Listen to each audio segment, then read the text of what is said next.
Good afternoon, everyone. How are you doing today?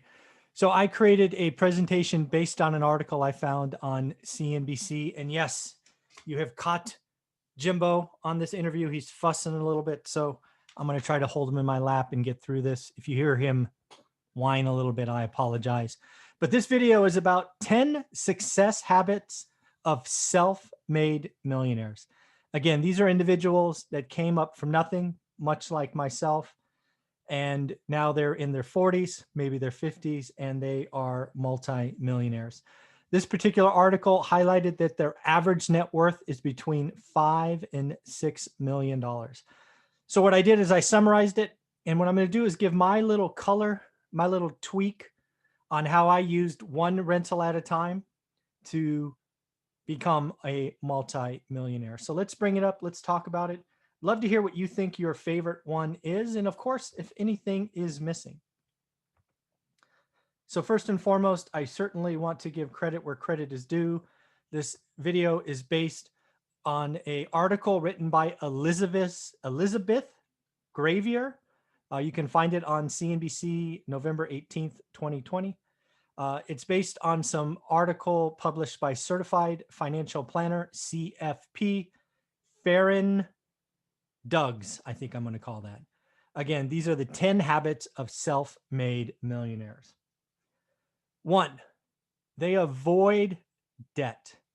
Now, specifically, they avoid consumer debt, credit cards, high interest credit cards, car loans, student loans.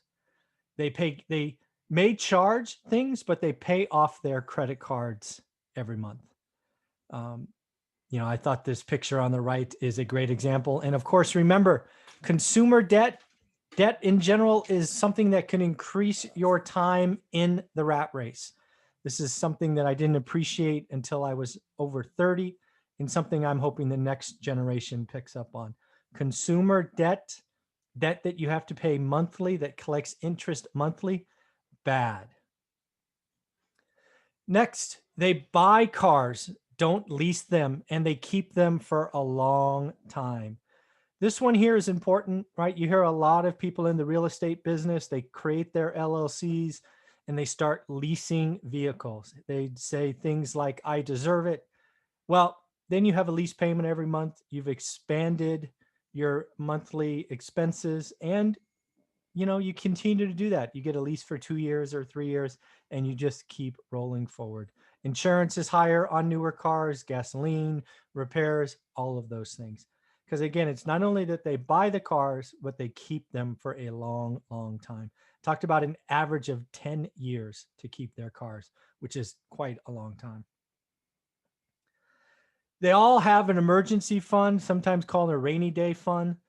It's put away early in their careers. This is one of the first things these self-made millionaires did, because they know disasters happen. Nobody may have ever called a pandemic or a health crisis like today, but recessions happen, job losses, car repairs out of nowhere, medical, home expenses, things of that nature. So they have 6 to 9 months, and most of them we're talking about 9 months of emergency fund. Definitely something I support. I would ask you to create an additional fund for your rentals.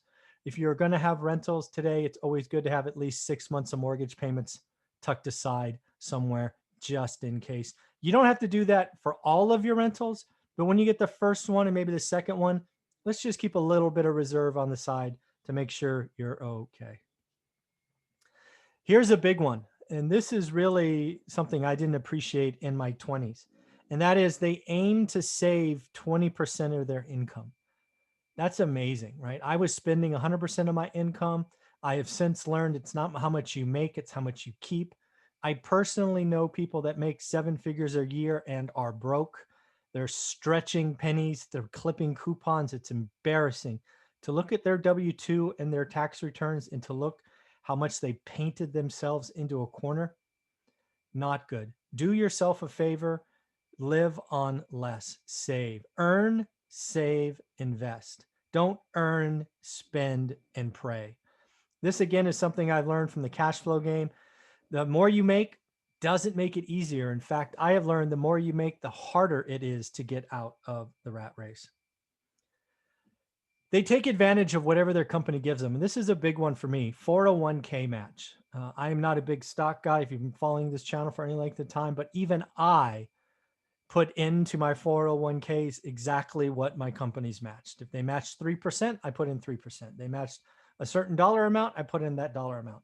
I wanted to get that guaranteed 100% return, which is what I considered matching. I think not getting your match is leaving money on the table. Here's a big one. They do not keep up with the Joneses. It's a killer. One of the most painful memories I have of being an adult, I was probably in my late 30s, and I was leaving a housewarming party for somebody who reported to me. Right here, I am in the org chart. They're my employees, and we went to their housewarming party, and their house was beautiful, much nicer than the one that Olivia and I live in. And I remember pulling over and just losing it in the car, and Olivia was there to support me, of course. But I was frustrated. We didn't have what they had, and I knew what they made and knew what we made and knew our sacrifices. And oh, it felt terrible that day. But you fast forward 7 or 8 years, that individual is still working, still having to pay that mortgage. And of course, Olivia and I have both long been out of the rat race. Keeping up with the Joneses can really, really, really hurt you. Here's a big one. They utilize tax deductions, right? They have, and they work with the CPA and a financial planner, whether it's a W-2 employee, whether they create a side hustle so they can expense some things like phones or office or whatever that happens to be. They utilize legally available. They're not tax frauds. They use the tax code, create side businesses, side hustles, so that they can utilize tax code to lower expenses, lower the tax expense, which is often people's biggest yearly expense. They have multiple streams of income, such as rental houses. I was very pleased to see that in this. Sometimes when I read articles from financial planners, it's all insurance and stocks and ETFs. This particular CFP, Farron Doug's, I believe it was, talks about having multiple streams of incomes, and investment properties is very, very common. Obviously, one rental at a time is how we did it. This was the big one for us, one rental at a time, 1031 exchange to apartments. But if you watch your market, like we talk about on this channel, you live below your means, you really can buy one rental property a year. And if you can buy one, you could buy four. And if you buy four, I think you've changed your financial future.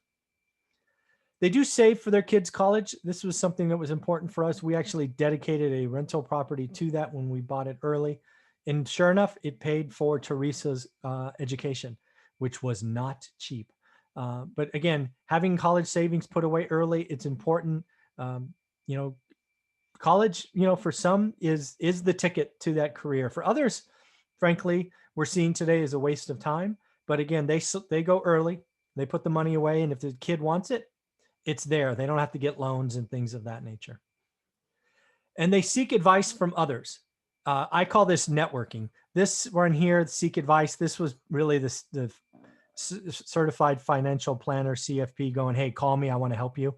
But for me, it's network, always grow, always learn more. You just never know. Always expand your personal network, because it's pretty amazing. And then this is one I added. I saw this picture on Facebook, The Rock. Success at anything will always come down to focus and effort, and you control both. This is really important. When I created my course, How to Get Started One Rental at a Time, that's what it is. That's what my students tell me. Step one, right out of the gate, focus, focus, focus, and then daily execution. That's it. After that, it's up to you. I know if I can give you focus and the daily path, and if you're willing to do the work, you will see an amazing return from your $200 investment. Plus you get the Facebook group, plus you get the mentoring on Saturdays. It's pretty awesome. So in the end, that's what I have for you. I want to thank you for watching this. I'm sorry he has been a little fussy. He's not feeling well. I think he's ache in pains, but there he is. Say hi, everybody. All right, everybody, take care of yourself. Have a wonderful day.